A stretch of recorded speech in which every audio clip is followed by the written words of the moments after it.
अस्सलाम वालेकुम तान सुबह STV न्यूज़ हमारा वली मोहम्मद जाड़ो नजर विझो था हालानी खां अली शेर सुमरो जे रिपोर्ट ते नाज़रीन काज़ी फैज़ मोहम्मद पार्क में आल पार्टीज़ एक्शन कमेटी पारां मच कचारी कराई वई। मच कचारी में आल पार्टीज़ एक्शन कमेटी के अगवान मुफ्ती सैयद हमादुल्ला शाह अमदाद शाह काज़ी अल्ताफ़ कुर्बान गाडई समेत वडे तइदाद में सियासी समाजी अदबी शहरन साफ़िन वडे अंग में शिरकत कई।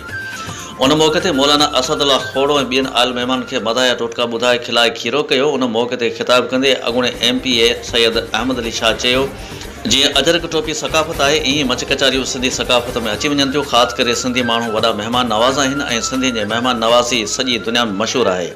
हुन वधीक चयो त नफ़्सा नफ़्से वारे दौर में मच कचारियूं थियण सां पाण में मोहबत भाईचारो वधे थो। उन लाइ अहिड़ियूं मच कचारियूं थींदियूं रहनि। मच कचारी में प्रेस क्लब हालानी जे साफ़िन बचल हिंगोरो, निसार अंसारी, शफ़ी कुरैशी, अब्दुल रज़ाक लाशारी, अजब लाशारी, मुनीर हिंगोरो, ज़ाकिर हिंगोरो, यासीन हिंगोरो, दबंग साफ़ी, अली शेर सुमरो, अदनान हिंगोरो, फरहान हिंगोरो, मुज़म्मिल हिंगोरो, खादम कल्लू, वसीम रंद, नामतुल्ला जमाली, सैयद जमाली समेत वॾे तइदाद में साफ़िन शिरकत कई।